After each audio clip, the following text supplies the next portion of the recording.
So student, hope all of you doing well. बच्चों, हम people as resources chapter complete कर चुके हैं। आज मैं उसकी समरी पढ़ाऊंगी क्योंकि आज सैटरडे है, रिवीजन डे है। तो आज हम समरी करेंगे पूरे चैप्टर की और हम रिकॉल करेंगे कि हमने क्या क्या इंपॉर्टेंट पढ़ा था। सबसे पहले हमने पढ़ा था people who are part of the work force are called human resources. वो लोग जो वर्क फोर्स का पार्ट होते हैं, जो वर्क करते हैं, जो अर्निंग करते हैं, वो ह्यूमन रिसोर्सेज कहलाते हैं। Any other resources become useful only by the effort and skill of the human resources.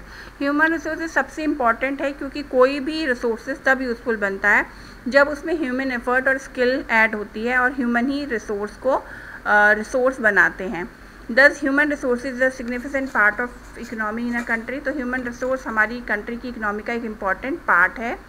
फिर नेक्स्ट हमने पढ़ा था investment in human capital by providing education, training and health care make people educated and healthy which increase productivity. अगर हम human को resource बनाएं, human resource कैसे बनेगा? इन्वेस्टमेंट करेंगे। जैसे हम अपनी किसी नॉन लिविंग थिंग में, अपनी प्रॉपर्टी में, अपनी अर्निंग में इन्वेस्टमेंट करते हैं, तो ह्यूमन की इन्वेस्टमेंट क्या होगी?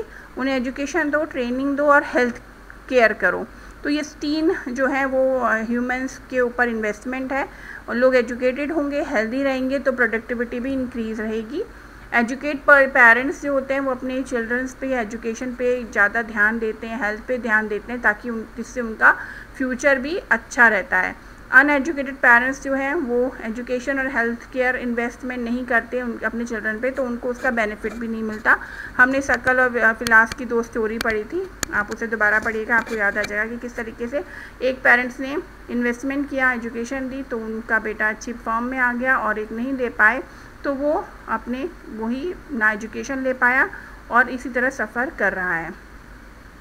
फिर है activity which add value to the national income are called economic activity. वो एक्टिविटी जो नेशनल इनकम को में इंक्रीज़ करती है, नेशनल इनकम को बढ़ाती है, उसे हम इकोनॉमिक एक्टिविटी कहते हैं।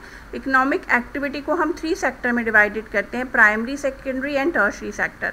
प्राइमरी सेक्टर फर्स्ट सेक्टर होता है जिसमें रॉ थिंग्स आती हैं, जैसे एग्रीकल्चर है, फॉरेस्ट्री है, एनिमल हस्बेंड्री है, पोल्ट्री फार्मिंग है, फिशिंग है, हॉरिकल्चर, ये सब जो एकदम रॉ फॉर्म में होती है और उसको बनाया जाता है, वो प्राइमरी सेक्टर में आती है।